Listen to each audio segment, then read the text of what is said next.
খুলনায় কিশোর গ্যাংয়ের 2 সদস্য গ্রেপ্তার। খুলনা নগরীতে ছুরিকাঘাতে আরিফ হাওলাদার নামে এক ইজি বাইক চালককে মারাত্মক জখম করেছে দুর্বৃত্তরা। এ ঘটনায় কিশোর গ্যাংয়ের 2 সদস্যকে গ্রেপ্তার করেছে খলিশপুর থানা পুলিশ। গ্রেপ্তারকৃতরা হল খলিশপুর এলাকার মালিকের পুত্র মানিক ও সৌরভ হোসেনের পুত্র আরমান। খলিশপুর থানার ভারপ্রাপ্ত কর্মকর্তা মোহাম্মদ আনোয়ার হোসেন বলেন, ছুরিকাঘাতের ঘটনায় সরাসরি জড়িত কিশোর গ্যাংয়ের 2 সদস্যকে গ্রেপ্তার করেছি। ঘটনার সঙ্গে জড়িত বাকিদের গ্রেপ্তারের অভিযান চলছে। স্থানীয় সূত্রে জানা গেছে, আসামিরা কিশোর গ্যাংয়ের সদস্য ও খলিশপুর এলাকার মাদক সম্রাট শহীদুজ্জামান সাগরের অনুসারী।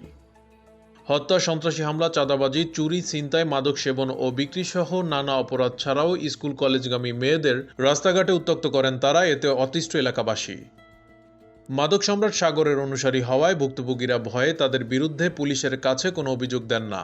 এর আগে এ ঘটনায় গত 7ই ফেব্রুয়ারি থানায় অভিযোগ দায়ের করেন ভুক্তভোগীর মা মিসেস তসলিমা। তবে অভিযোগে উল্লেখিত আসামিদের চিনে না ভুক্তভোগী ও তার মা। এ ঘটনায় গত শুক্রবার স্থানীয় ও জাতীয় পত্রিকায় সংবাদ প্রকাশ হলে পুরনো এজাহার বাতিল করে নতুন এজাহার করা হয়। পুরনো এজাহারে আসামি ছিল 6 জন।